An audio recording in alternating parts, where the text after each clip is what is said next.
broadcast by the host and or the guest do not necessarily reflect the views of the host and or Paranormal Buzz Radio and or its sponsors. Use of any material produced by Paranormal Buzz Radio without express written consent is prohibited. Paranormal Buzz Radio will not be held responsible for you holding your knees, crying, and rocking in a corner in a puddle of your own urine, or being beheaded by a group of children in a cornfield. In fact, if you come across a group of children in a cornfield, we promise to make fun of you as you run away screaming in terror.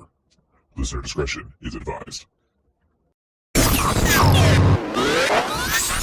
You are now entering the all-consuming realm of Shea's Paranormal Chat, where the things that are better left unsaid are actually said. Shut up and sit down.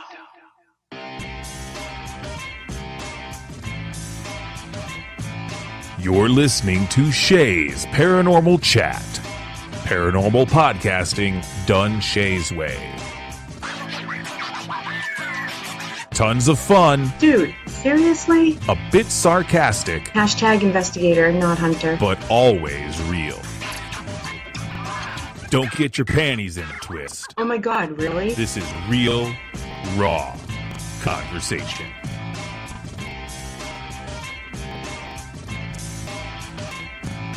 Ladies and gentlemen, welcome to the show.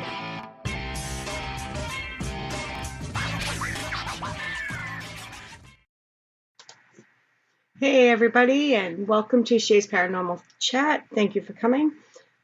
Quick hello to everybody that has first joined us in chat. We have Miss Jen.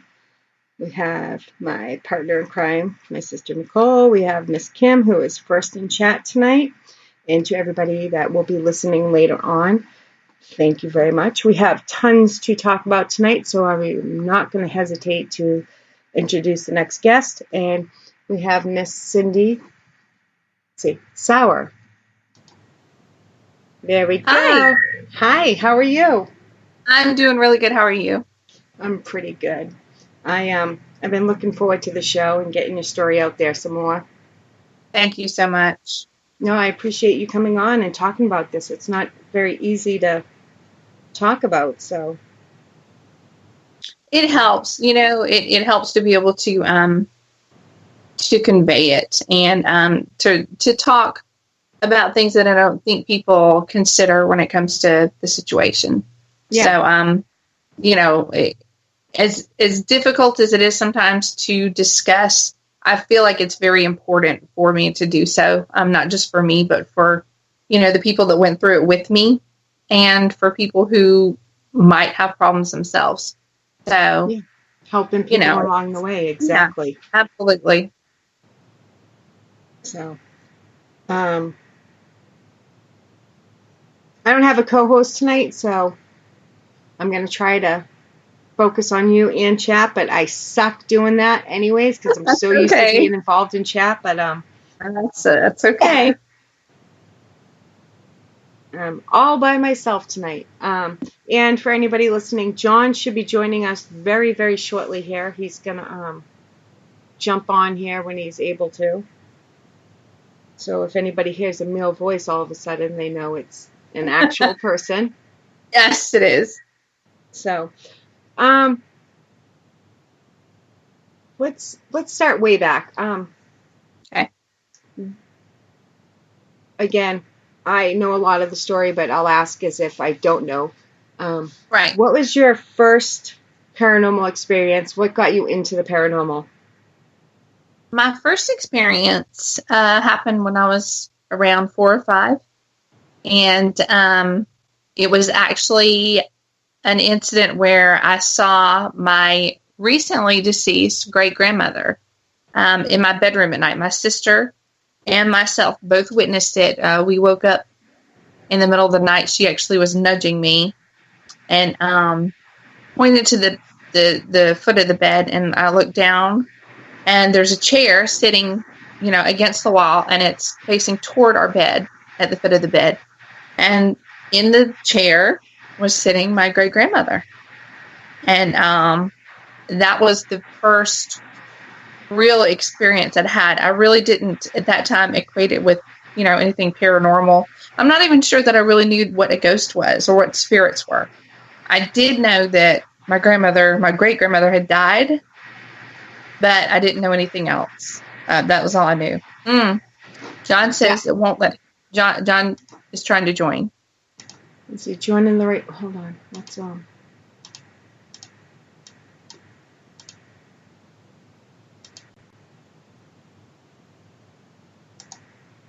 Let's see. Yeah, being that young, you might not. Yeah, no, I don't think I wasn't really told anything about it. Up to that point. But we did talk to my grandmother and my mom. They did believe us, and I kind of learned from there about what this whole thing was. What people weren't. They died, and at that point, I just knew they went to heaven, but I didn't know that they could still be here. So, hello. Hi. Hi. What's up? John has made it. He is Johnny. It's Johnny, yeah. We're praying for no fire alarms tonight, John. Oh, man, it would be my luck if it did. Right? It hasn't gone off since that night, so. All right, so don't let me interrupt. Continue. Too late. You already did. No, several times. So after you saw it was your great grandmother. You a couple years later, anyways, you started to read into the paranormal and Did. So. Yeah, that's what got me going. As a kid, I spent a lot of time reading about this, just really curious about it, and kind of carried through to adulthood. So it was something that was always interesting. I was intrigued and always wanted to know more. So it's been a lifelong thing. Did we're close to the same age. I'm not going to ask you on air how old you are, but I know I can tell by the children's ages that we're kind of close anyways. Do you remember the Time Life books? I do. See, not many people know. That's the first thing I read because I was into the paranormal, and that was the first thing I got my hands on. I read them all. They were that black, the black. I read them. Yeah. My grandfather had them. I did. I read them too. Yeah, see, that's many people like, I have to look into that. What the hell are you talking about? But that's the first stuff I ever read, and there was like 12, I think. There's a bunch of them, anyways. Yeah. So, I keep interrupting, but that's what I'm good for. But I had to ask because we're around the same age, and you started reading young about the paranormal. So I'm like, she might have, yeah. Because I was like 10 when I started reading those. Oh, and they were in the library, too. You could check them out in the library. Yeah, I remember I had the dictionary next to it because I was so young. I had to look up some words as I went, like back and forth. But, so, yeah, I remember those. And many people don't. I don't know why, but they were great. I wish I could find them now. Well, some people, I guess a lot of people didn't like to read. I've always wanted to read, though. Yeah. I love reading. I used to love reading. Okay, so where do you want to go? I'm going to let you take the lead on this. How do you want to... I'm being very cautious about how to bring up what here. I know we said we could talk about it, but... Yeah, don't be afraid to bring, just whatever you're curious about. It's fine. So, what was your next paranormal experience? My next experience was, it was actually not very long after that. It was a few years after. And it was my sister again and myself, and we were supposed to be going to sleep. We were in the bed, and we got in trouble for being too noisy, so the door got shut. We were in a dark room. And I had turned over facing away from her. And she was really quiet. And I had something I wanted to say to her. So I turned over, even though I couldn't see her. I turned to face her. And when I did, she was looking at me, but her face had completely changed. Now, it was in a dark room.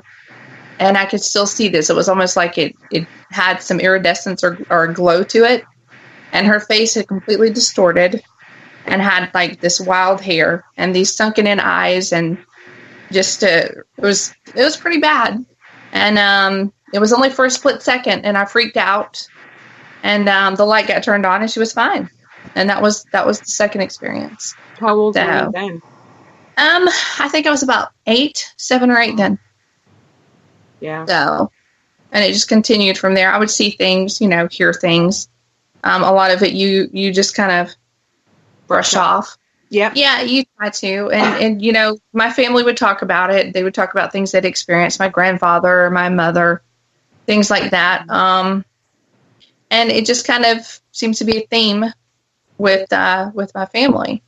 So, I kind of grew up hearing this stuff. It wasn't anything foreign to me.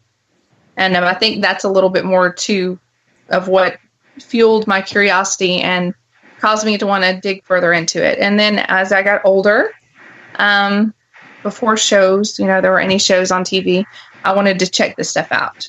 Yeah. So a friend of mine and my brother, we just basic stuff. We'd go to cemeteries and places like that and just try to document and see what we could find. So, it turned into that. And, it was all good stuff. It wasn't really, the only bad experiences I had at that point were when I still lived at home and my grandfather was very ill and in the hospital, and we experienced some bad things then. It wasn't me necessarily that had most of the experiences, but, some things happened that were questionable and kind of seemed negative. But, I forgot about those. And you move forward. I never expected it to evolve into what it did, or to turn as negative as it did. That was something I just never thought about. I never looked up demonology or, demonic names or, what to do if something happens. I really thought that if you just ignored it, then nothing can happen. So that's what I did. So how long were you married? I was married for 13 years. 13 years. So, yes. So 13 years, and then unfortunately your husband commits suicide. Yes. And going by what I've read and by what I saw, because I did watch the episode, if anybody's listening, her story is featured on A Haunting, season 5, episode 9. Yes. So I didn't even have to look. I remember. So up until that point, before your husband died, did you guys experience any paranormal that you knew of at that time? Yeah, we experienced, small things, nothing major. He thought he had something walk across the bed one day. That was about the extent of it. We just see shadows, different things. It was nothing, nothing extraordinary. There was stuff you call normal, paranormal. Yeah, exactly. And he would joke about, me bringing things home with me, things like that. But, nothing very significant at all. And it mostly was quiet.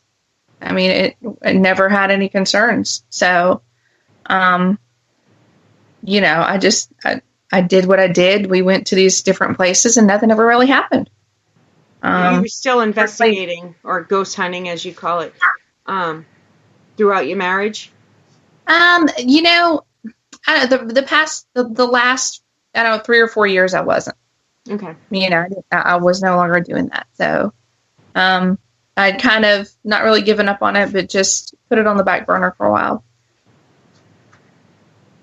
So after your husband died, this is where I got a little confused on your story. Did you stay in the same house, or did you move to the new house? We did not. We left town for a few months.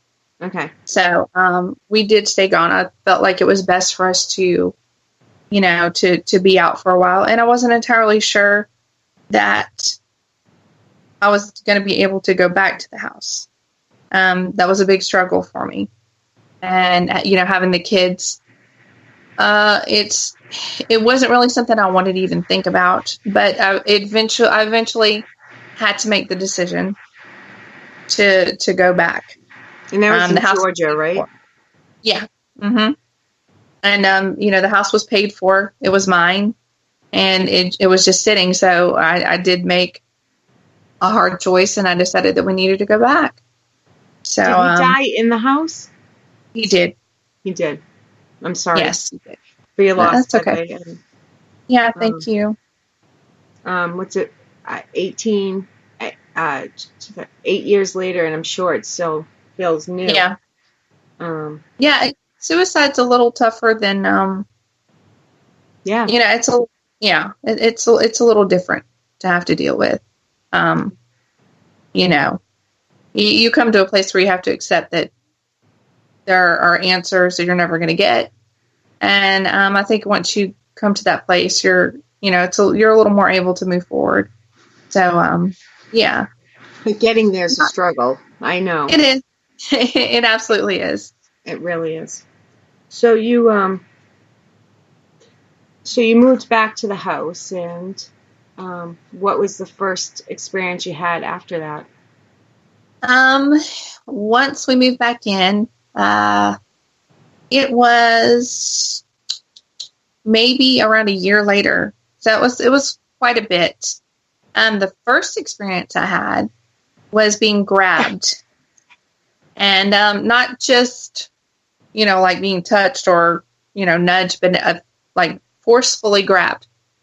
That was the first thing that happened, and of course, I'm thinking, okay, it's got to be him, and it was still disconcerting. It's still something I did not want happening, and but we were still grieving. We were not in the best place, so it was me experiencing it. So I figured, okay, well, it happened.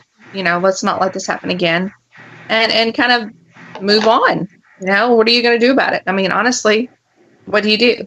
Right. So, yeah, just kind of leave it there and try not to think about it. And that's sort of the attitude I took from that point on for a while. Different things did happen. My daughter had an experience not very long after that, where she saw her dad standing outside. And he was near, an old shop that he had made. And, it upset her pretty severely. And most people, if they see a loved one who's deceased, it'll be sad, but, it won't be extremely upsetting. But she was really, really upset.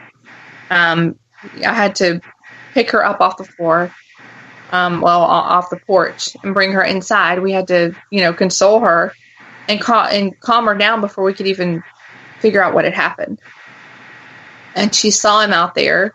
She said he was standing there and looked at her, and she was scared. She was intimidated, and she said it looked like him, but it wasn't him. And I didn't understand at that point what was going on. How old was she? She was 13. Okay. And, being a mom, that pisses you off. You're pissed. Someone's bothering your kid. So I march outside. That's where the line is. Yeah. And I'm mad. And I proceed to say, several things.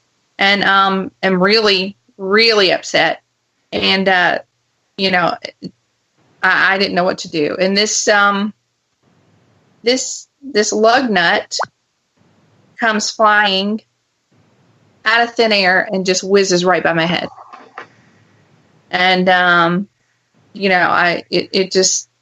it came very close to hitting me.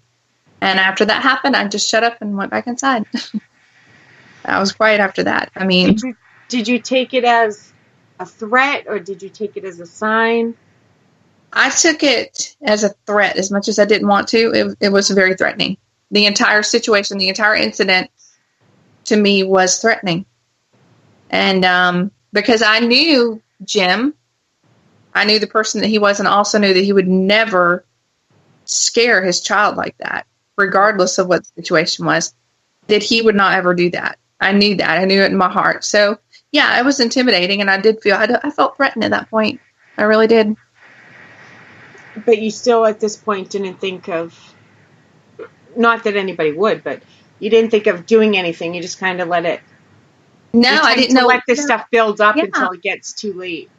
You do, and you know, I didn't know what to do. You can, I told a couple people, but we really didn't have very many people, and Exactly. Yeah, it's not like today. You know, no, it's not. And after suicide, you know, suicide does strange things to people, and we lost a lot of people after that happened. So, you know, we were kind of by ourselves, and I really didn't know who to talk to. I didn't know what was going on. I had no clue. And I didn't want people thinking, okay, well, she's lost it. You know, she's in the house where he died and she's just lost her mind. Yeah. So it was walking a tightrope at that point. And things weren't quite bad enough, to me, to do something about it. And I really wasn't sure what to do at that point anyway. So, you know, I just tried to keep taking care of the kids and hope that nothing else happened. And that's sort of, you know, that's the only thing I could do at that point. But then something else does happen. Yeah, it does. Got to the point where things started to break around the house. I had a crucifix on the wall, and one day it just, you know, it had been up there forever. Even before, you know, everything happened, it had been up there for years. It fell off the wall and it broke at the arms and at the ankles. So still, it's like, okay, fine. You know, I'll glue it back together. It's fine. Still didn't think anything. Then there was a day where this Bible, it was sitting beside his ashes on a table. And this Bible, I did not witness it. My niece was there. It flew across the room and the pages ripped out of it. And I don't know, several feet away. And when I came in, it was that way. She had run outside, you know, left the house and was terrified. And I came in and found it that way. And so it was sort of, I guess, based with religious items at that point, that things started to you know, they would break or tear up. And then I started to kind of get worried. I was nervous, but I just kept, you know, I kept moving forward. Still, I was still confused, and not something you want to accept. It's and something. You have children, so that's what a mother does. They keep pushing forward, and like it might be in the back of your mind, but you got to do what you got to do to get through everyday life. Yeah. And this stuff is happening and it's worrying you, but your main goal is everyday life, you know. So especially at that point, you know, they're still, you know, it's just me. I'm all they've got. So I've got to hang tough and you got to keep it together. Yeah, had to. I didn't have a choice. Yeah. I'm reading John's comments. See the smile, that guilty smile? I always have a guilty smile, constantly.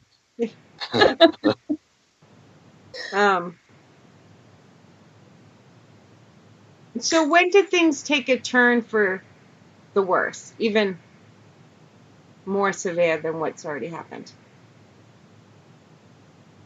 Can you pinpoint? Yeah, oh, absolutely.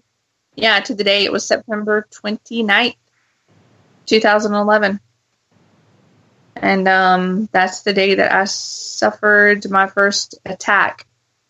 That's the only thing I can really call it. Right. You know, that's the only word I have for it. And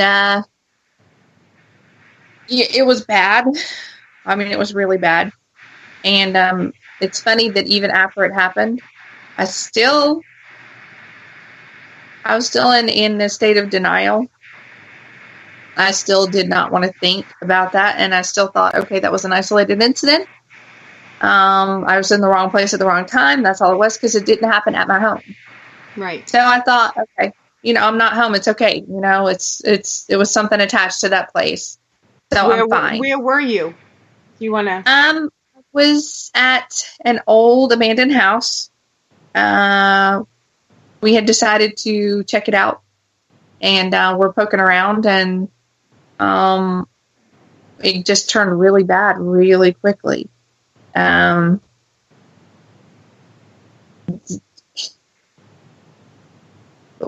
just wasn't what I expected when we went. Who would expect that, though? No, nobody would. Yeah. Something attacked me. That's all I knew that night. It was something. It was big. It was very big. And it took me over. That's the best thing I can say, I guess. It manipulated my body. I was not able to stop it. It happened. I'm not quite sure exactly how long the entire incident was, honestly. That there are lapses in maybe memory, I guess, and I'm not sure what those are because they're memory lapses. I don't know. I can't fill in those blanks, but it was a while. We got to the location, I think around 1 a.m. And I know that I didn't get back home, and home was only 20 minutes away, and I didn't get back home till sunrise. So wow. It was pretty lengthy, and we never made it into the house. We went during the day and sort of got a layout of the house, went inside to see, what it was like. And when we went back that night, we never even made it into the house. You made it around the house, yeah. And that was about it, right? Around the back. Yeah, we made it around to the back of the house, and it was this house was huge. It's amazing. And we never made it there. There was something there as soon as I stepped, even before I got out of the car. I didn't want to be there. I just fought through it. I thought, oh, it's just anxiety. You're just scared, I know that we weren't there for very long. I couldn't give you an exact time, but it wasn't very long.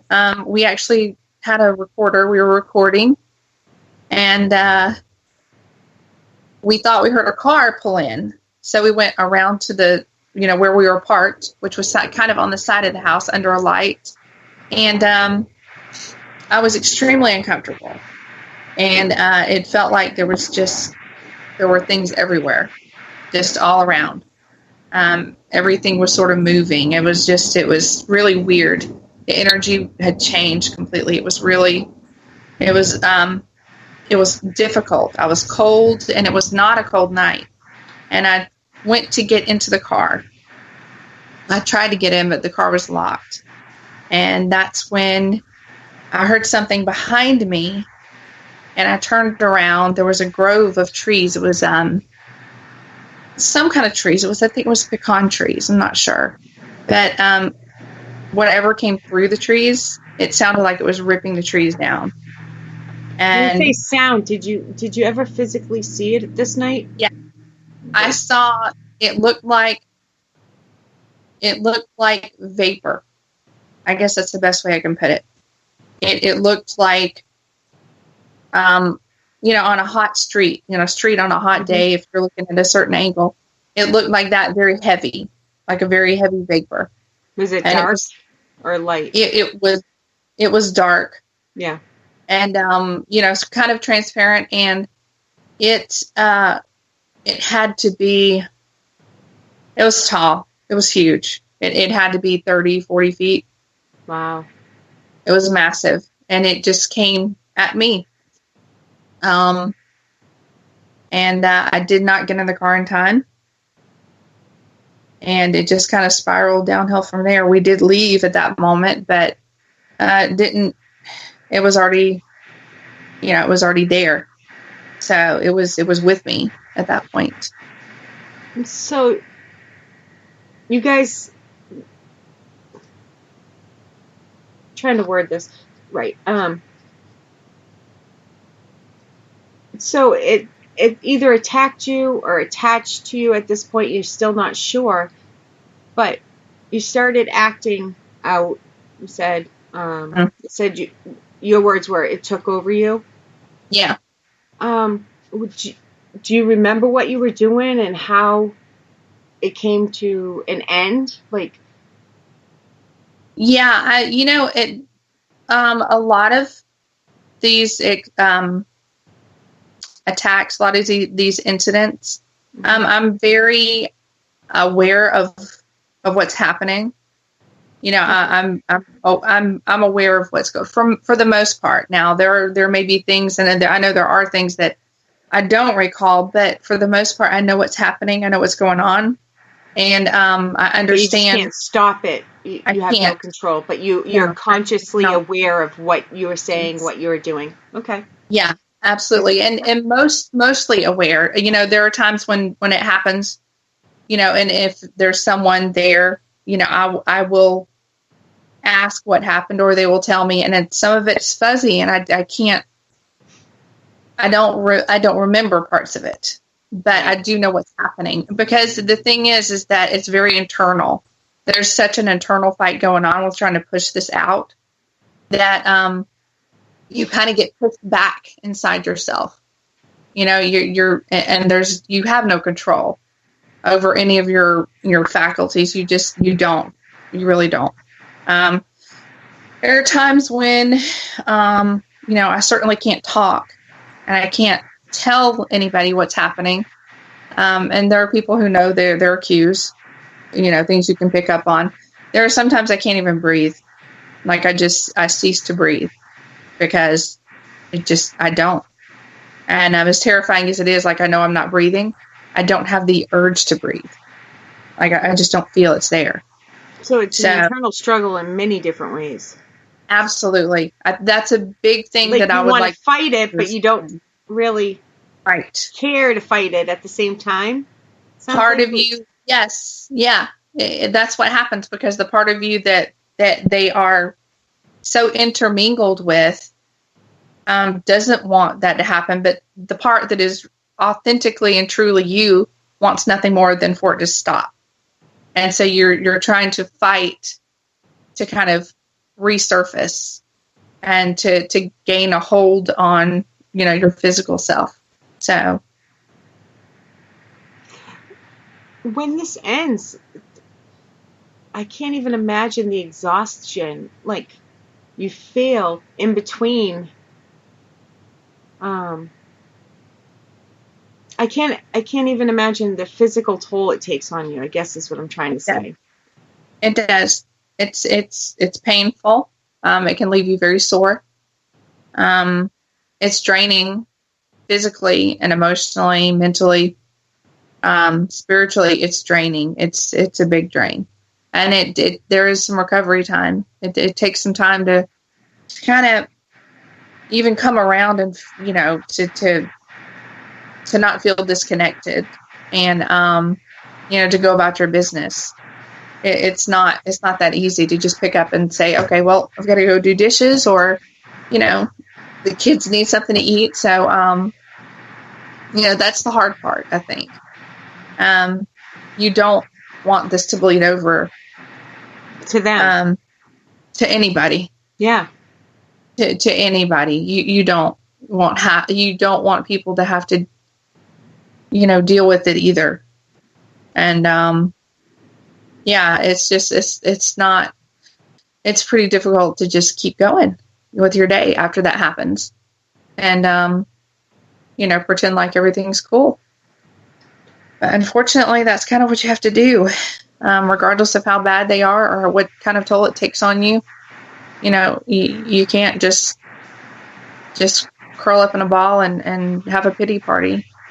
Do you think being a mother helped you in that regard? Like, absolutely. There was only so much downtime you could take before the urge of mothering that, we have that instinct. We have to do what we have to do. Yeah, it did, because that's something that, kept me focused, and I didn't have the option to not do that. That wasn't an option for me to just say, it was you or nobody. Yeah, it was me or nobody. And, I was not about to, fail my kids. And, I had tried to keep it away from them as much as I could. And that was a huge thing for me too, is after these things started to happen, and after kind of realized what was going on, it was a big thing for me to try my best to keep it away from the kids, especially the younger kids, and for them not to have to experience any of it, because that's heartbreaking. You know, they should never have to see their mother that way.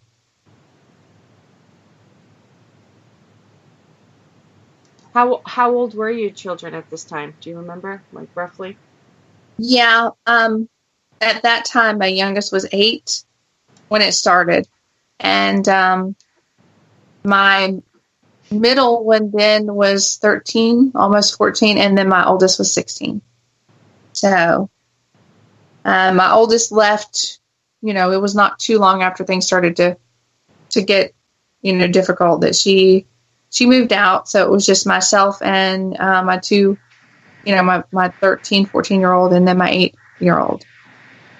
So, yeah, it's hard when you're the only parent to keep things like that. It's hard to be the only parent normally, never mind under these circumstances. I mean, the struggle mentally, on a normal single mother is outrageous. Never mind dealing with all of this. When did it come to a point that you just knew, okay, I need help? Like, something must have occurred for you to stop being like, okay, I have to stop letting this go. I need to do something. It was actually Halloween. And I had an attack, and it was so severe that I didn't have a choice but to get help after that. I actually had to watch it happen because I was standing in front of the mirror in the bathroom, and I couldn't move. So all I could do was sit and watch it happen. So I had to watch this happen to myself. And I actually saw what occurred. And I knew, and it was a really severe attack. It's probably the most severe I'd had at that point. What happened? My daughter at the time, that was when I had a younger, she's 8 now. She was 3, and she had gotten into the bathtub with her Halloween costume on. And it was funny. We kind of laughed it off. It wasn't that huge a deal. So I took her out of the bathroom and gave her to her big sister to clean up and, dry her outfit. And I went to pull the plug in the tub. And when I bent over, and I was fine, I felt fine. I sat down on the side of the tub and bent over and pulled the plug, and this noise came out of me. And it was a very animalistic noise. It was a growl. It was really deep and guttural, and it like came from the very bottom of me. And it was terrifying. As this was happening, this was coming out of me, I was scared to death. And my body started to kind of lock up. And I knew what was coming. I went to my bedroom door and shut it. And by the time I got to my bathroom door, my body was really hard to control. And I went in the bathroom and shut the door and locked it. And I stood there and in the mirror, and just all I could do was stand there. And everything just got tight. My shoulders, one was kind of higher than the other one. It was wrong. My face changed. It contorted. I couldn't breathe good. My legs, my feet twisted, and they almost turned completely backward. It was painful. It was not good. It was not good. And my eyes even changed. And it was at that point that I knew I had to do something. And I just, it lasted for a few minutes, I think. When it was over, I wiped away tears, and I just went back out and I took them trick-or-treating. And it's like two things like that should not mix. You shouldn't, they don't go together. Those two different things. Yeah, but you probably only got through this because you were a single mother. Yeah. People might not understand, especially people that aren't a parent or even a single parent, but you have to do what you have to do, and sometimes you can convince yourself that things aren't a big deal when they are. Yeah, and I did up to that point. There were a lot of other smaller things that happened. There were a lot of external things that had occurred at that point where that I was not the only one that experienced it. Other people did who would come over to my house. My kids experienced things, scratching on the walls, knocking from inside the walls, smells, sounds, shadows, typical stuff. So it was external and it was internal. So you put it all together and you have a huge problem. Oh yeah, big problem. But you can put it off in our minds as one thing here, one thing here. Yes, you compartmentalize each thing. That's the word. Thank you. Yes, that's what I was thinking. And you can really play ignorant. Yeah, but you can't. I did. You probably didn't have a choice. I mean, you can't. No. You can't lay on the floor and not get up. You have kids. And they already lost their dad. And you have to. Yeah, I had to. I didn't want them to lose me too. Yeah. So who did you go to for help? How did this whole? Well, before that one incident, I had been sort of, I did a lot of research on the computer. I looked up so many things. I stayed up, I was at the point where I couldn't really sleep at night. I was terrified to sleep. Even the idea of going to sleep was terrible. If it wasn't something standing by my bed or a growl in the corner, then it was nightmares. It was always something. So sleep was just hard to come by. And I spent many hours on my laptop just looking things up. And one of the things I'd done was come across a local team who, they seemed reputable. And I kind of put it, on the back burner. And was like, okay, just in case, because I looked at a lot. And it was that night that I knew I had to do something. So I sent an email, just requesting some kind of help, and did the best of my ability to convey what was going on. And in the email, I had to write that I think I have problems with a demon. And that's the first time I'd ever admitted it. Yeah. And that was hard. That was hard. So, I sent the email to a local group, and they were a TAPS family member. So I was like, okay, maybe they can help. Can't hurt. So I reached out to them, and I got a response pretty quickly. And it kind of went from there. They were out pretty fast, and things just happened really fast. Their visit was interesting. So their initial visit was it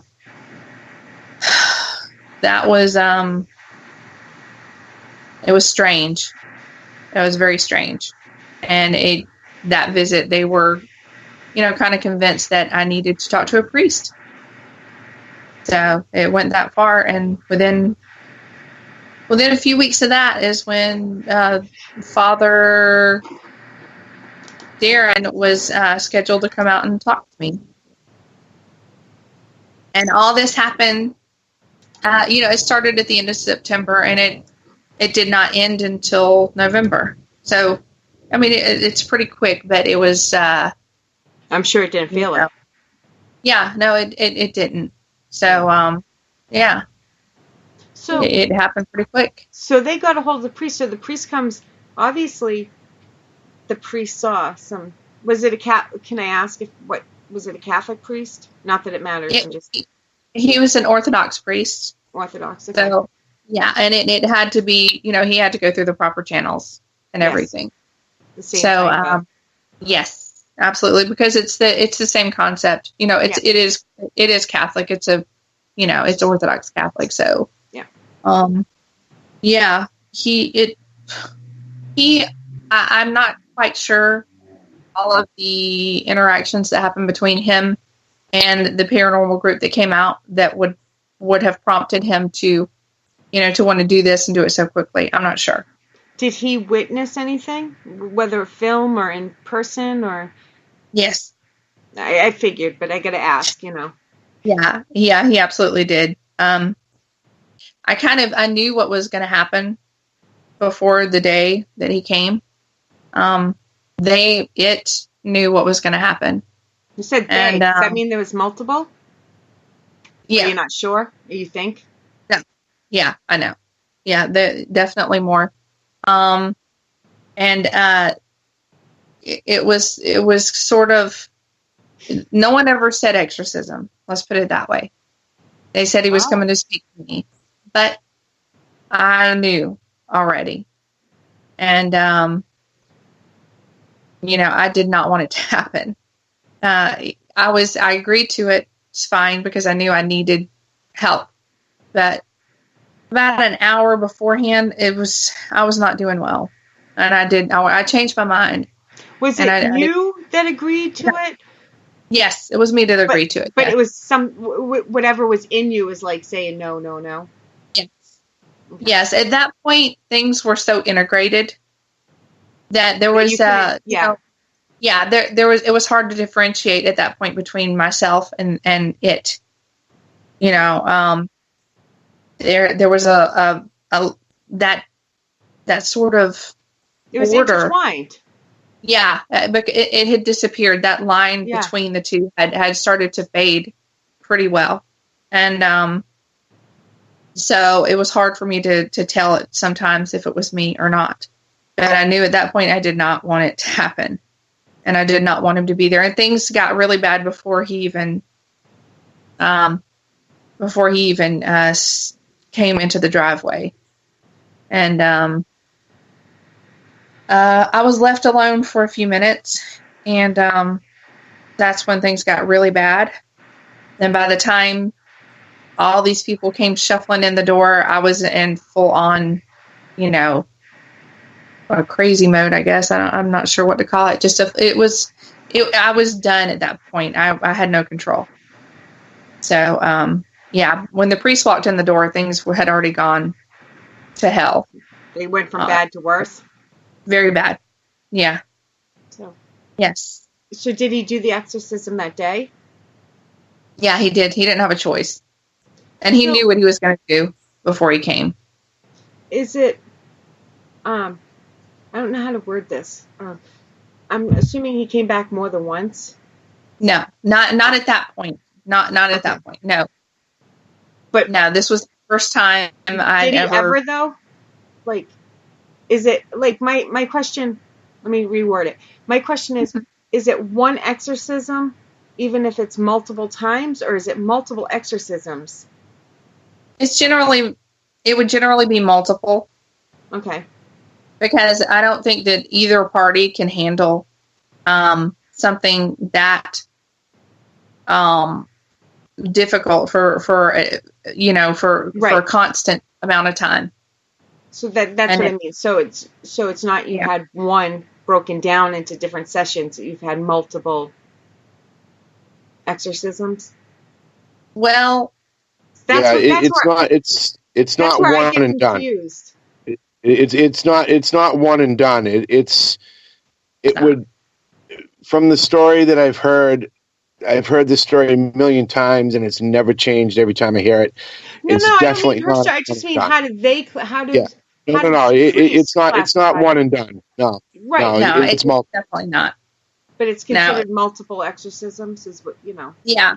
The rites themselves that day, I know, were done more than once. Okay. So it did have to be repeated that day. So, in my experience, I would not think that one single exorcism is a cure-all. No, I've never heard of somebody having just one, but I never know how to word it, I guess is what I'm saying. Yeah. Is it exorcisms, or is it just one exorcism, multiple sessions? I guess it depends on each person, but I've never heard of one person and I would say that each session, if it's over different days, I would say that it would be different exorcisms, maybe. Yeah. Yeah. I've looked into this, and it's different people give different answers, so I really don't know. Yeah. And I think that kind of lends credence to the fact that this is a big unknown. Yeah. That this is, not a lot of people take it seriously, and not enough to have very much knowledge to share about it. And the fact that there aren't very many documented cases of it, so that makes it that much harder to research and document, as far as findings and matching things up and, seeing what happened in this case or that case, because it's just largely, I don't think it happens very often. No. I don't. No. We were talking about this a little bit. Too many people. You have a question in chat, though, real quick. Nicole said, and I want to make sure I had it right, Cindy. Nicole asked, how many exorcisms did you have? I said 2. Mm-hmm. Is that correct? Yep, that's correct. That's where I started going, but forgot. Not that I saw her question, but that is where I was starting to go. But then, you know me, I go on that ramble, trying to figure out in my head what I mean. So that's why I'm here. You're just here to show us your beard, I think. They can't see it in chat, but we can. It wouldn't be me if I wasn't a little bit funny. So after he left, did you feel a relief the first time? I did. Yeah, I did. Did you think, oh, it's over, or did you know? I did. I thought it was over. I thought it was okay, and I thought it was, just that I was done. And, I wanted it to be done. I wanted it to be over. And I wanted it to just be a chapter in my life that was closed and done and over with. So how long before stuff started happening again, and when did you realize? Did you realize the first time something happened it was bad? How long did it take? I'm not done. What do I do now? It's funny because even after what I went through, there was still this certain level of denial. Of course. That, that was there. So I don't know. I mean, I can't say that things have to get really bad. So it escalated little by little. Yeah, and at this point is not only that, it was this also added anxiety of, my God, I don't want to do that again. I don't want to. I don't want to do it again. The exorcism. I remember. I remember parts of it. Yeah, I do. Like I said, I was pretty conscious about what was going on. So yeah, I do remember parts of it. So what happened before he came back to make him? Because I'm just putting myself in your shoes, and I know what it was. Yeah, like, so I'm just. It was like a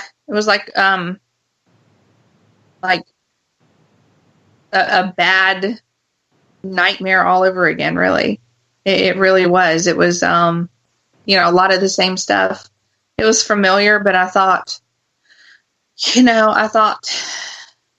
maybe it's just trying to bug me. Did you know it was it? And I'm using air quotes. They can't see me. Did you know it was the same thing? You did. Yeah. But you just kind of, again, pushed it off. Yeah, I did again. Because you don't want to do it again. You definitely don't want to accept it. You don't want to do it. And you do not want to go through the whole thing again. There's just nothing in you that wants to do it. That word, you don't want to think about a priest. You don't want to think about exorcism. That's just not, it's not in your plans. And it was not, after going through one, you definitely don't want to do another one. How long did the first one take? I'm not really quite sure. You're not sure? Yeah, because you were, yeah. Yeah, I'm not really sure from start to finish. I'm assuming it's a good amount of time, though. It wasn't like, yeah, bless you, I and would leave, think, but yeah. Because I know that they were set to arrive at noon, and he got there a little early. Mm-hmm. And I also know that when everything kind of wound down and everybody left, that it was getting closer to dark. So I'm not sure. I'm really not. So did you reach out to him or the team when you got in trouble again?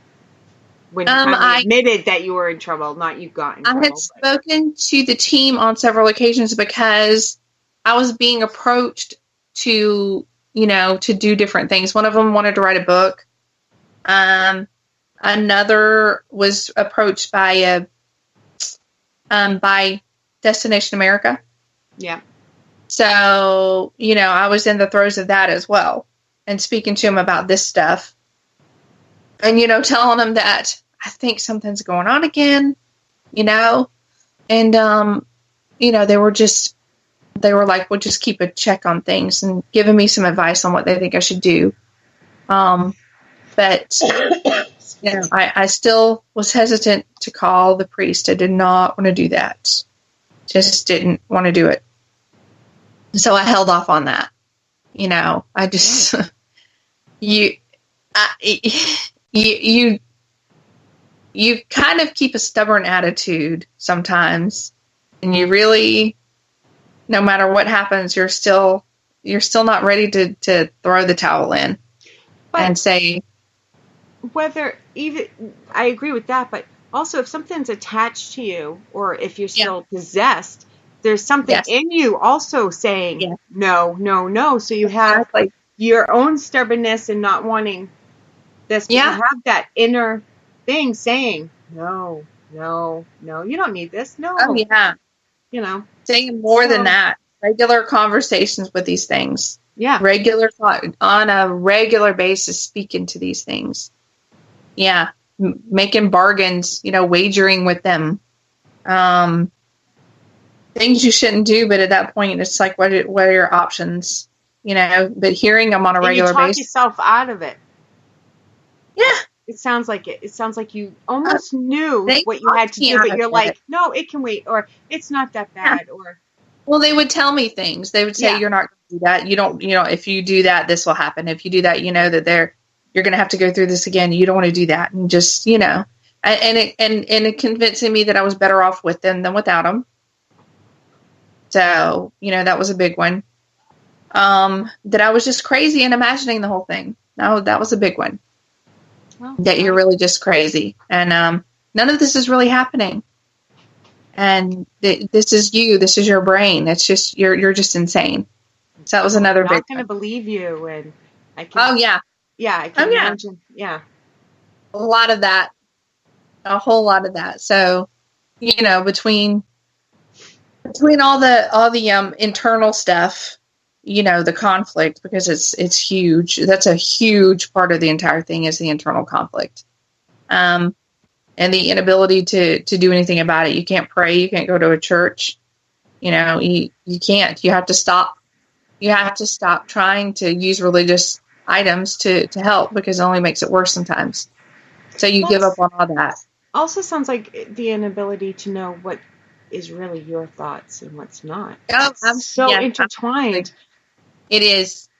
Yeah. It absolutely is. I keep using that word because it's like, once that line was crossed, all I can picture is the intertwining of it. Like, the line's gone. Yeah. That's exactly what happened. And it was like there were parts of my body that they preferred to kind of get into. Like my spine was a big thing. Like they would just wrap inside of that. And it sounds very strange, but I've heard that before, actually. They would do that and just, get further and further in. And it's like these tendrils or tentacles, and they were just embedding them deeper, just rooting inside of me. I would have pain in my lower back, especially in my neck. I could tell when something was trying to claw at me to get in. My stomach, my lower stomach, that was another place. My gut, I could tell when something was inside of me because my stomach would bloat and protrude, and I would feel it. I'd feel it in there, and it would make sounds, which is just off-putting. But, it would happen. There were things I would go days without eating and not ever be hungry. I could drink alcohol and not ever get drunk. Medication did not work. Some days I could eat and eat and eat and eat obscene amounts of food and never be full. And it was things like that were just, they're horrifying to think about that. But there's a certain level. Always 1 degree to another. Like it's absolutely, no, there's no in between. Yeah. No. And it's almost like this, it becomes such a part of you that it's almost like you kind of let it go further, because it doesn't happen overnight either. And people think that this is something that built up. It was slowly. It does. Just like, any kind of pain. You slow building and you get used to it as it goes. You're not going to go to a location and go in and hang out and, oh my God, I'm walking out possessed. Not going to happen. No, it's a slow build up. So you get used to these tiny steps along the way. Looking back, it looks different. But it's like when you gain weight, you gain that weight little by little by little. It's not like every day you're like, oh my God, I'm up 3 sizes. No, all of a sudden you look and you're like, what the hell happened? How come I didn't recognize this? Yep, exactly. And you like to try to throw out analogies and metaphors so people try to get it. But that's this isn't true. overnight. Yeah. No, it's not. And you start to wonder, they are good at convincing you that if I'm not here anymore, that, what are you going to be? If I'm gone, what are you going to be? What are you going to be like? What's nothing without me kind of deal? Yeah. Yeah. And you're going to be this hollow shell and not the person you are now. It plays on your mind a lot. It really does. Can I add something? Can you what? I just wanted to add something. So basically what we're getting at here is what you see on TV as far as Zach Baggins goes and all these other paranormal teams that are out there. Oh my God, I was possessed. They was almost going to jump off a 2-story building. No, it doesn't happen that quickly, people. No, it's slow. no. Yeah. What you see on TV, absolute BS. So Douche Baggins, get it right. Yeah. We're on the same page there. Yeah. I'm glad we are. Sorry, that's my nickname. I like it. Yeah. So here's a question. I don't know the answer to this, and if the answer is yes, you don't have to give any names or anything. But I'm curious to know: did you ever physically hurt anybody when you were in these states? And again, you don't have to say names or who it was, but so, yeah, you did. No, you didn't. Just yourself. Well, that's bad enough. I mean, yes, it is. That's just me. I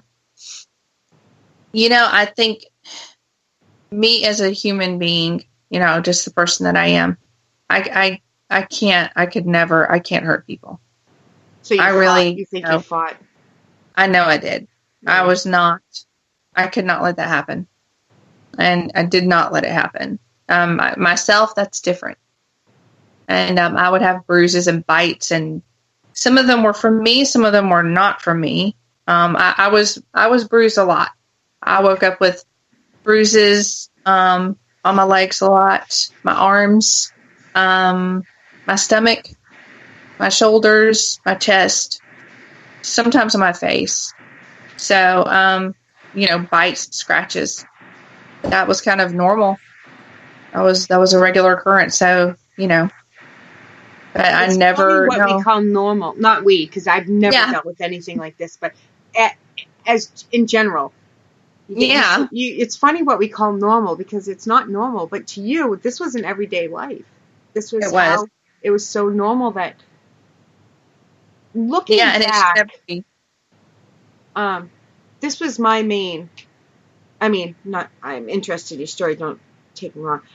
But my main thing is looking back, is there any warning signs or anything that you would do differently that you can tell people that are listening what you wish you did differently, what you wish you had done sooner, what to watch for, any advice, just...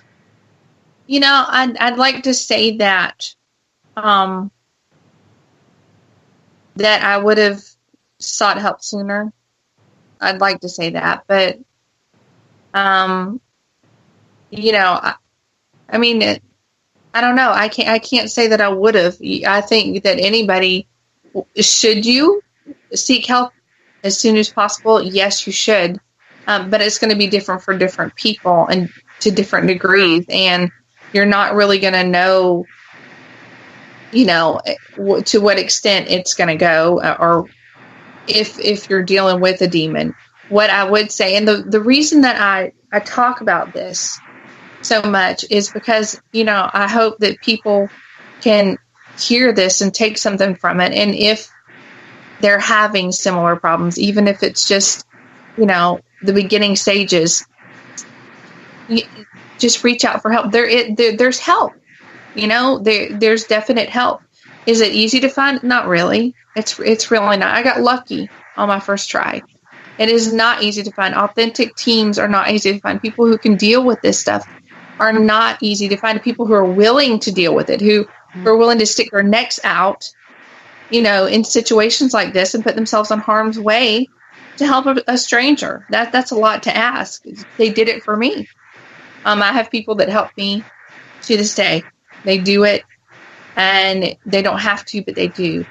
And they're out there. People who will help are there, and not to say that you have people that can solve this, because there are a lot of demonologists, and self-proclaimed, demon fighters who think they have the answers, but I don't know. I feel like if they did have the answers, then I'd have more answers. So, I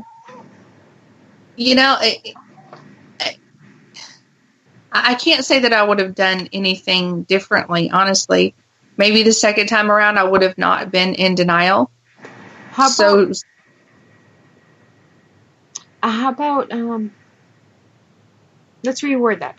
How about, is there stuff you would tell the people around the person that's suffering to do differently? Because if you're suffering from this, once I asked it, I realized what I was asking. You can't do anything different. The people that were around you, not that they knew, but like me as a paranormal investigator, tell me, is there early warning signs? Is there... Yes. For me, there absolutely were.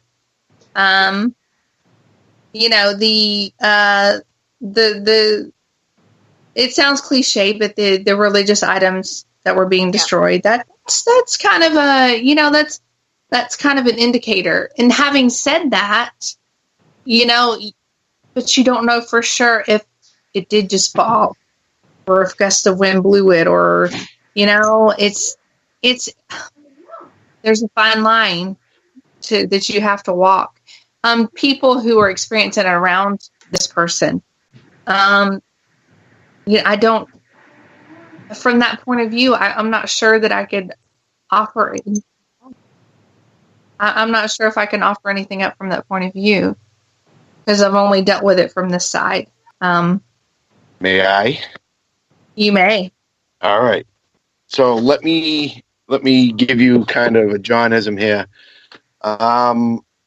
So, October 12th,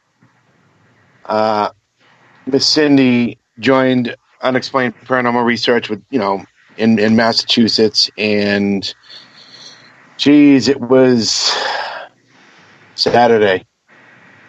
Yeah. Anyways, I'm sitting in the truck, getting ready to, pick Cindy up at her hotel, getting ready to go to the Bradford house. Cindy happened to notice up in the trees there was several crows, and I was sitting in the truck, and I was like, yeah, I heard them. And I said it to her.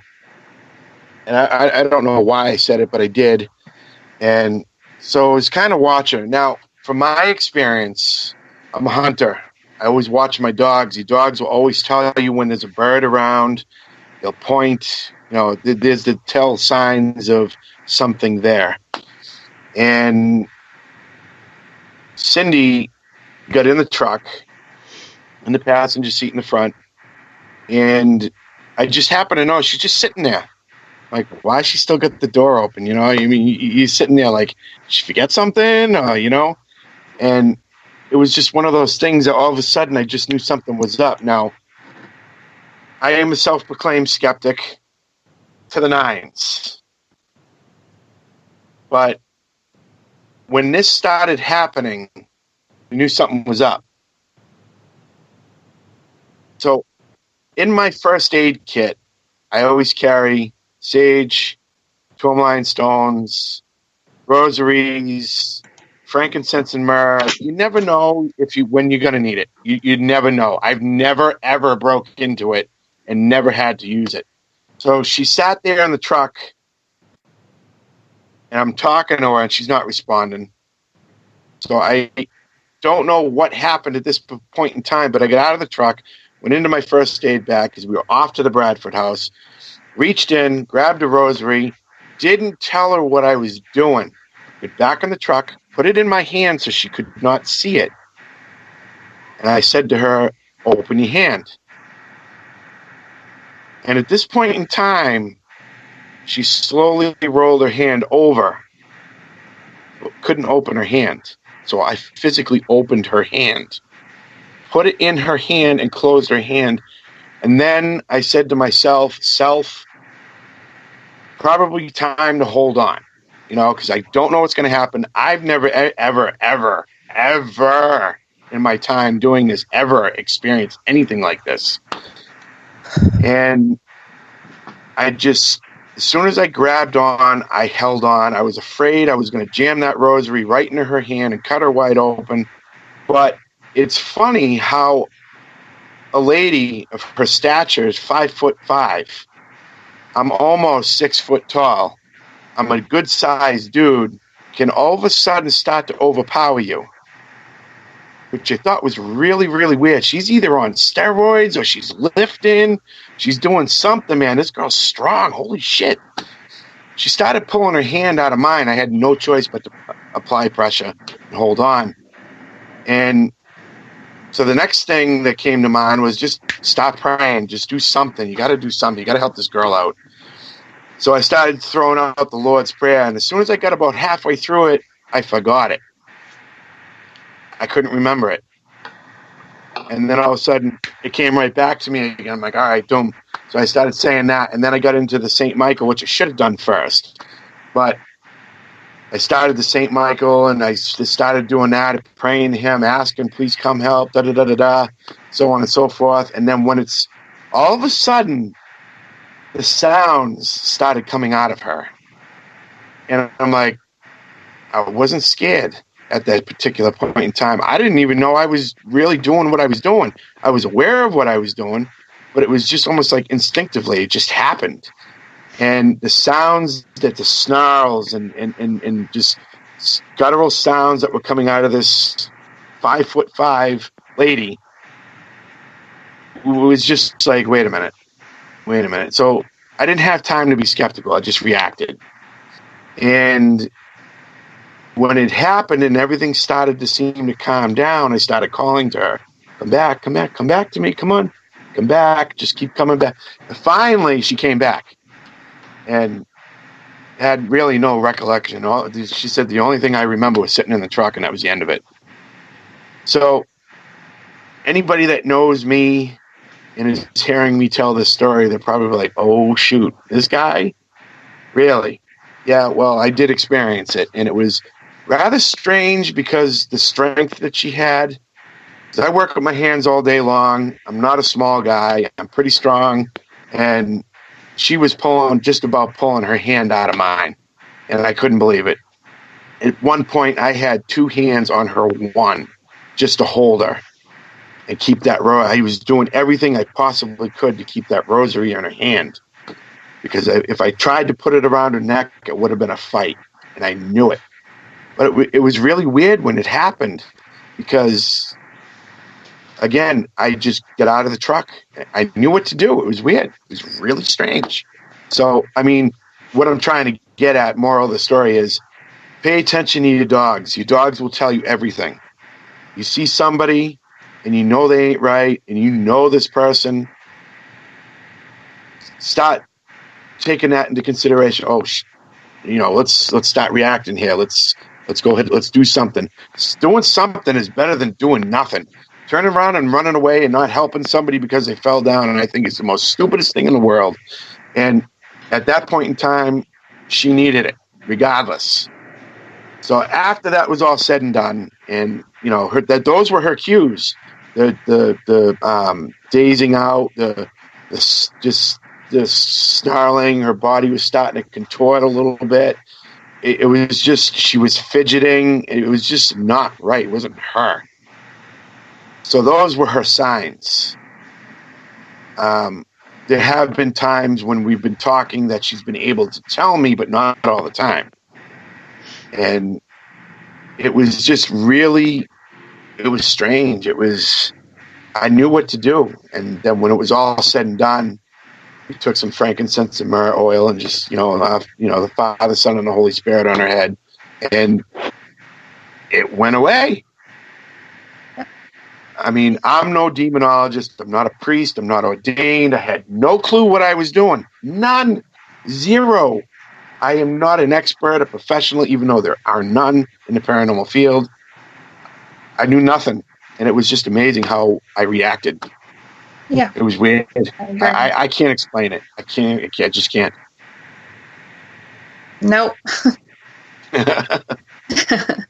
That's my story, Yeah. and I'm sticking to it. Well, it's a good thing, though. You let instinct take over. I was watching, Cindy, I was watching your face as he was telling the story. Is it hard for you to hear somebody else's point of view on this? It looked it. Yeah, it's hard. Especially if you don't remember, it's got to be like... Well, there's a certain level of, I guess it's, you don't want people to see that. And, it makes you feel bad. Yeah. It makes you feel terrible having to put someone in that position. And, it's bad enough that you have to deal with it. But then, for other people to have to deal with it too, it's hard to. It's not. Just remember, it's not your fault. I mean. Yeah. It's not, and you know that logically. But inside, yeah. No, but I appreciate that though. If he hadn't been there, who knows what would have happened? Yeah, and if it hadn't been him, I don't know, because there have been people who don't know how to deal with these things, and who don't, and who have run. People have run away, and he did not. And he not only did he not run, he dealt with it as well as better than I've ever seen anybody deal with something like that.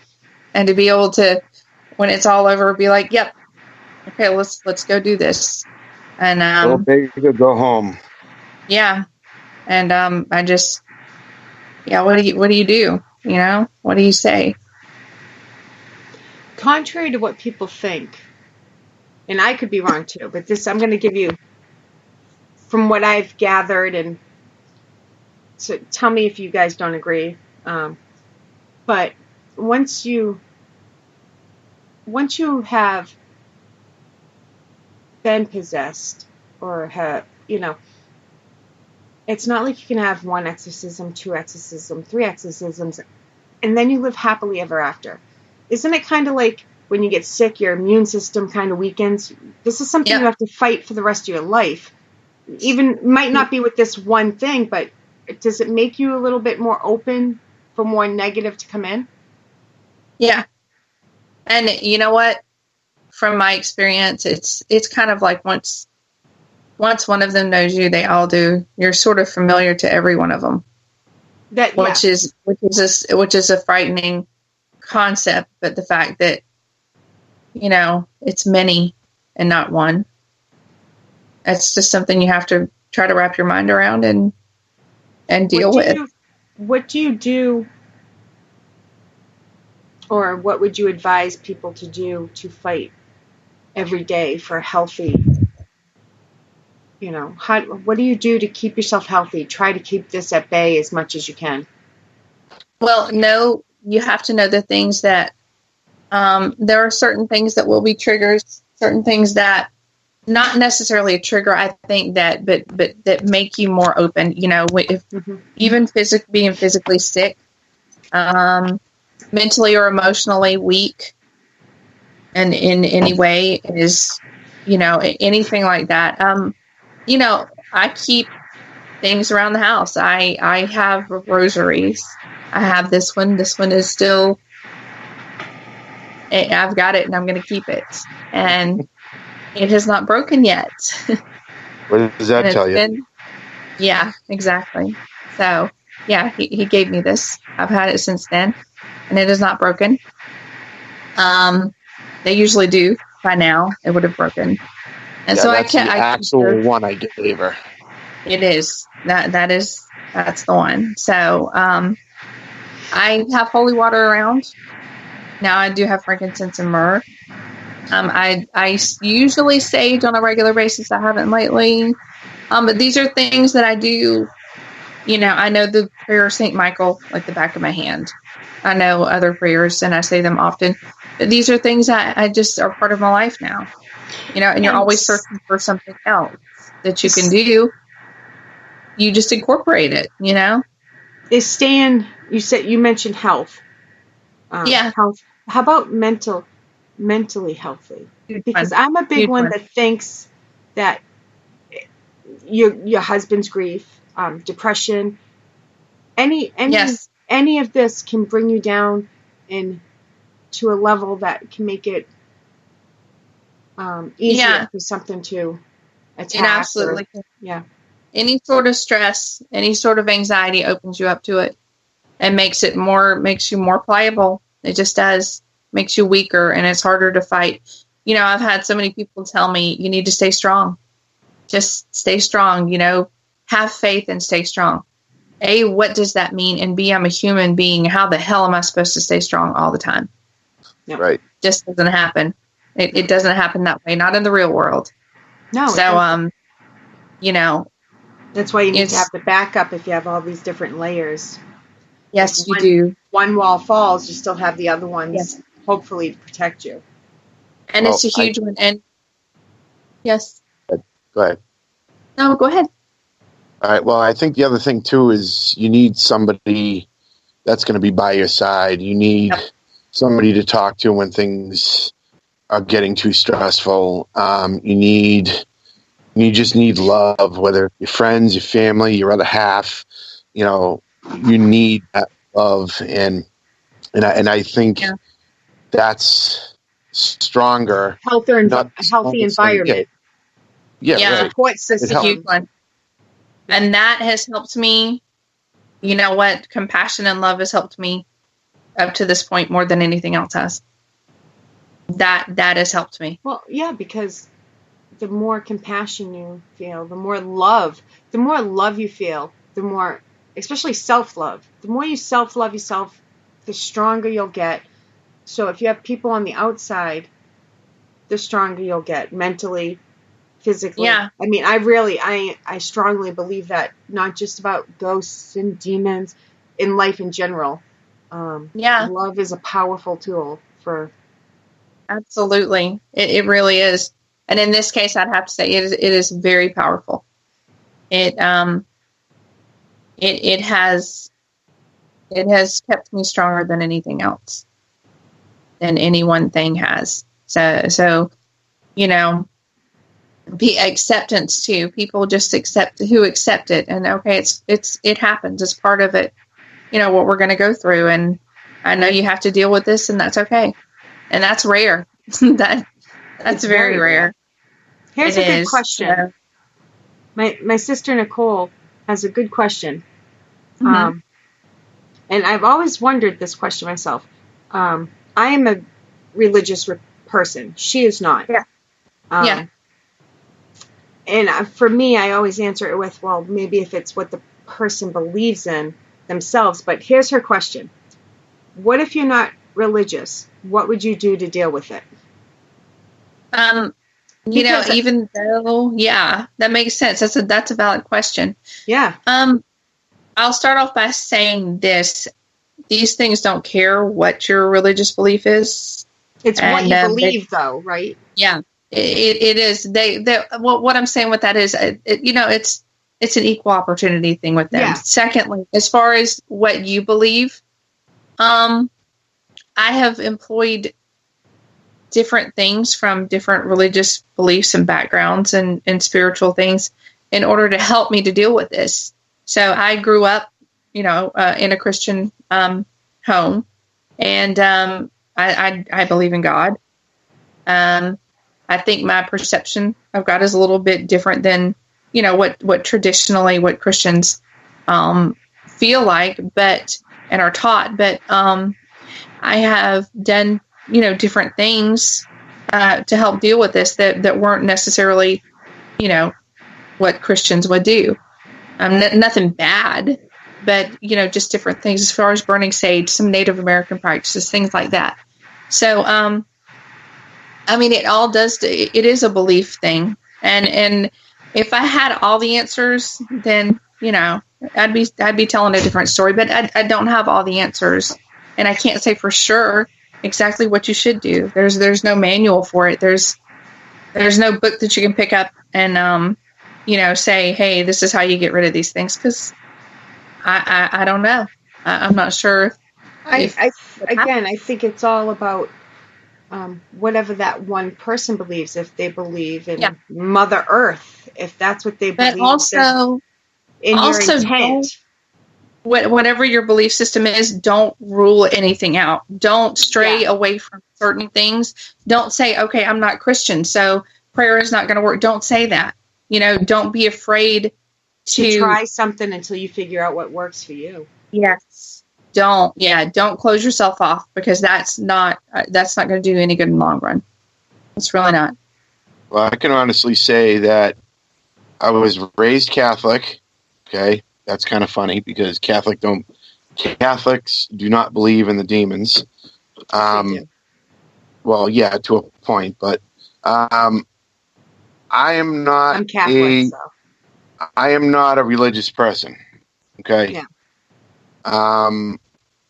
And what I did that day was something that was just drilled in my head as a kid, going to CCD and all that other stuff, and remembering those prayers. And so, coming from a person that is not totally religious, I would tell you probably do what feels right. And I also believe intent. Intent is everything as far as I'm concerned. In my opinion, if you believe it's going to work, it may just work. Yeah. It may not at times, but I would just go with your gut. That's what I would tell you. Go with your gut. Go what feels right. If you think sage is going to cure all, go right ahead. If your belief and your intent is there, you have a good chance. It could be a tree. It doesn't have better to than be. Doing nothing. Yeah. It's better than doing nothing at all. You're right. Don't give up. Just keep trying. If I did nothing at all that day, that would have been ugly in the parking lot of her hotel. How do you explain that? Seriously, EMTs come, police officers come. How the hell do you explain that? Good question, right? Yep. I've seen too many horror movies to know how that would end. In Yeah, the right. Interrogation room. Nicole says, "Thank you, guys." Yeah, so if I were to answer that, intent, go with your gut. That's what that's my whole thing. I always stress intent. If that's what you believe, then you believe it full force. Yeah. And you put your intent into it, and you put your intent on good things. Is it always going to work? No, because you need outside forces, but that's a good place to start, in my opinion. My humble opinion, because I've never been through this, but, you know. I would agree. Any more questions from the chat room? It'll take them 30 seconds to hear the question, because we're a little bit ahead of them, but,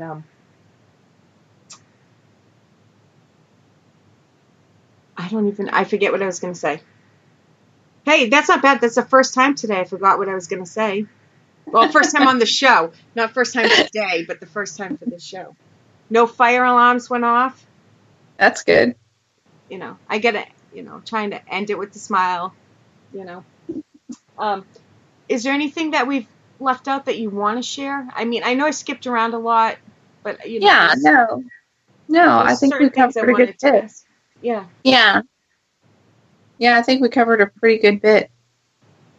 I think, I mean, if people don't want to ask questions in chat, I mean, they're more than welcome to contact Cindy on her public page, email, that kind of stuff. I will get to that. Don't worry, Mr. John. I'm just throwing it out there, and I'm going to let you do your job.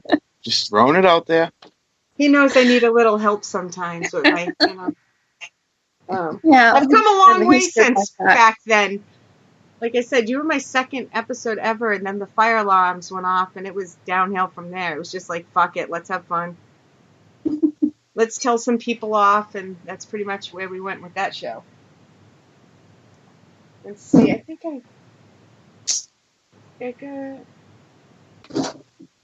I covered what I didn't ask. You covered right out of the gate, so...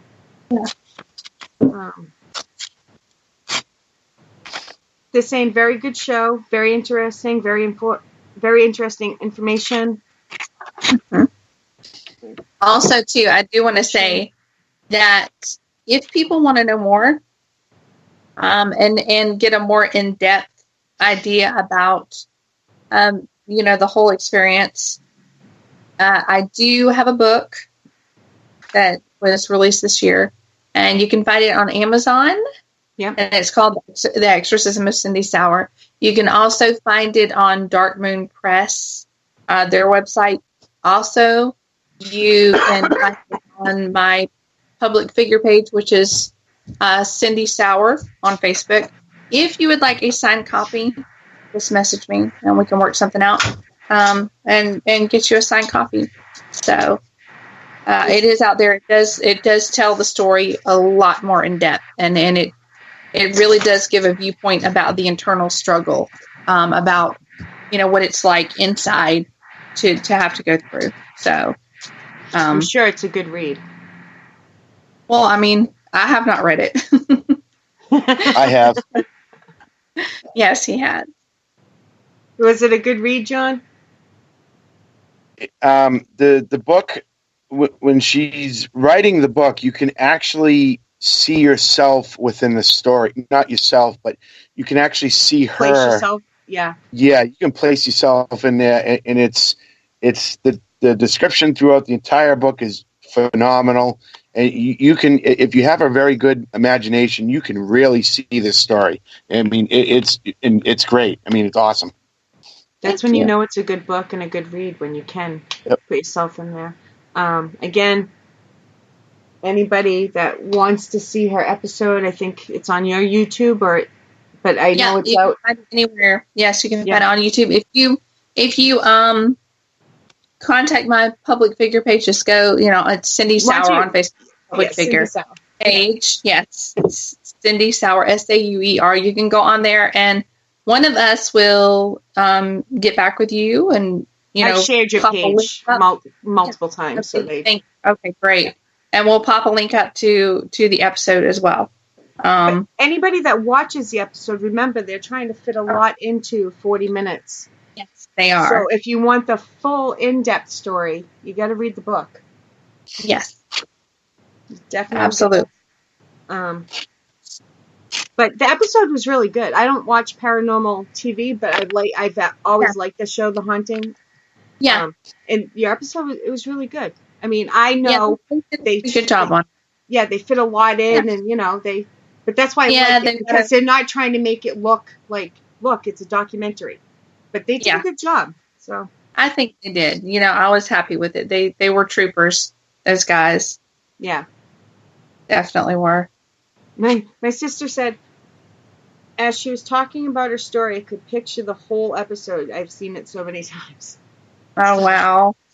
Yeah. She even said before, I was like, I got to watch this. This was when you and I first talked. I mean, this was like in August. That's how far ahead we plan things. Wow. But I'm like, and I told her the name of the episode. She knew instantly what it was. She's like, that's a good one. She knew instantly who you were. A lot of people do, and it's still very strange to me that people know this, and I've seen it. It's still kind of weird, very surreal. You're doing it for a good reason, to get the information out there, to help people. You're not alone. Isn't that why we do paranormal? I mean, I do this show for informational purposes, to get the information out there, but also to learn for myself. But the big thing is no matter what it is, you're not alone. That's a big thing. It is. Especially in this situation, that the isolation is, it's horrible. And I think that's what even leads to people, committing suicide in these situations. Is just, they're completely isolated. And, I mean, substitute it for anything else. I mean, drugs, sexual assault, any of these things, so of course it takes a toll on you, any of it. But the big step is to know that you are not alone. There's always somebody. Yep. And if the first person you reach out to, I know it sounds like a teacher talking to a kid, but I'm being serious. If somebody is going through a paranormal situation, for real, a real paranormal situation, and the first person you reach out to does not believe you, don't give up. Keep going. You will find the right person. Yeah. Or contact me, contact Cindy, contact John, contact my sister Nicole. Anybody on Paranormal Buzz, we will put you in touch with the right person, or try to, and if we don't, we will not give up. I mean, I know this about every one of us. Jen says, thanks, Cindy, for sharing your story and helping educate everybody. Well, thank you so much for listening. I appreciate that. So, okay, if you guys will hold on one quick second here. Where is it? I gotta switch screens.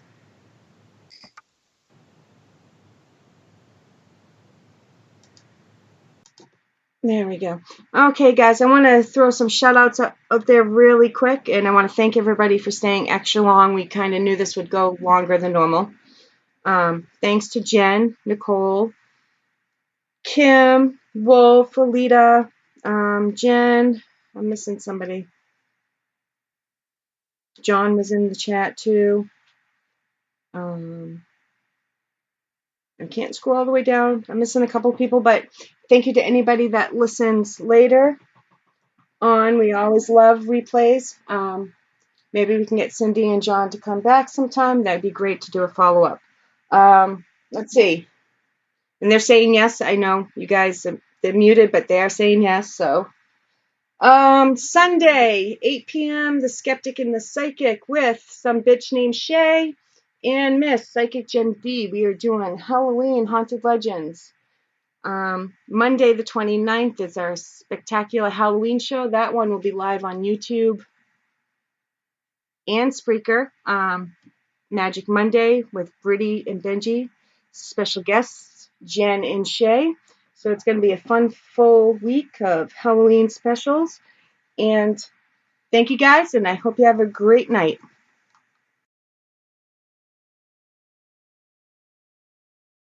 The views and opinions expressed in this podcast by the host and or the guest do not necessarily reflect the views of the host and or Paranormal Buzz Radio and or its sponsors. Use of any material produced by Paranormal Buzz Radio without express written consent is prohibited. Paranormal Buzz Radio will not be held responsible for you holding your knees, crying, and rocking in a corner in a puddle of your own urine, or being beheaded by a group of children in a cornfield. In fact, if you come across a group of children in a cornfield, we promise to make fun of you as you run away screaming in terror. Listener discretion is advised.